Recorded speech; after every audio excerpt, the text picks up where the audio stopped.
4 long months, I said nothing. I haven't said a word. I locked myself in my room. It was cozy, dark, and quiet, with a window facing the mountain and only a few yellow lights inside. My room was a place of pure solitude.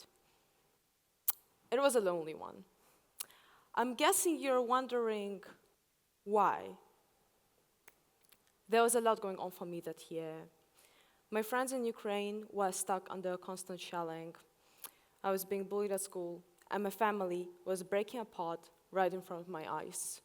I felt hopelessness, like life has lost its meaning. And as the outside world has failed me, I made a deliberate choice to fail myself. So why did I stop speaking? Because there were simply no more words left to say. And then one day, my mom came into my room, asking me to get out and eat some chicken soup she made. I screamed at her. She screamed back at me. It was an entire scene. Eventually, she left me alone, but I was still hungry. What I realized that moment was that life moves on, that the soup is still there and you have to go out and eat it, and that the only way to connect my deep inner world with the outside one was by speaking. They say Gen Z is the most educated generation in the history of humanity. It is also the loneliest one. The survey conducted by Cigna in 2023 shows that 73% of us report feeling lonely. There's a 4% increase from the previous year. We are hyper-atomized. As we became more interconnected through the internet, it became surprisingly easy to be extremely lonely. You can exist inside your home for months, creating an illusion of a meaningful life from the inside. Self-centeredness led us to losing communities without even noticing. I've always argued in favor of hyper-individualism, but now I know that it is not an antidote to what is happening to our society. We are stuck in infinite online discussions and small talk, rarely talking about the global transformations that all of us are affected by. We are lost inside the variety of options. Caramel macchiato or hazelnut latte, Adidas Samba or Adidas Gazelle, oh my goodness, iPhone or Android, which leads us to forgetting what is actually meaningful and what is meaningful. Speaking is an essential instrument of self-reflection and the only way to create a true connection. Words are the simplest form of legacy.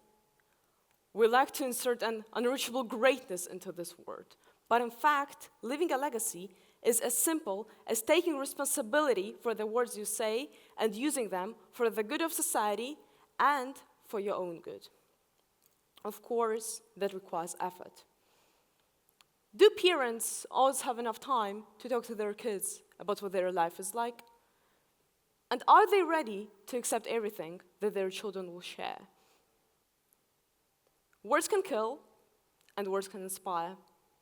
Words of terror, words of cruelty, and words of coldness led to me spending 4 months in my room. In other cases, deep and meaningful conversations can completely transform one's life. Recently, I reconnected with an old friend of mine from 8th grade named Sonia. We haven't spoken in years, but she still remembers how I used to say that she is worth more than what people tell her. She shared that these words of mine drive her through life to this day. There is a question of choice and responsibility.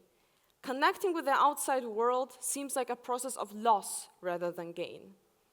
You are losing your internal freedom. But in the end, freedom is a relative illusion.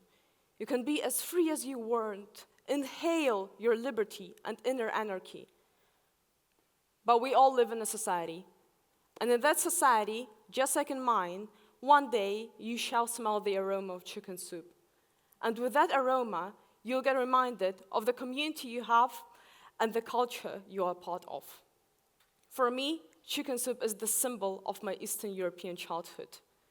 And it is our choice. It is our choice if we will go and eat that soup, if we will go and gain a community. But we must remember that a life well lived is not a life well thought, but a life well acted. Or, as I would like to say, a life well spoken. Thank you.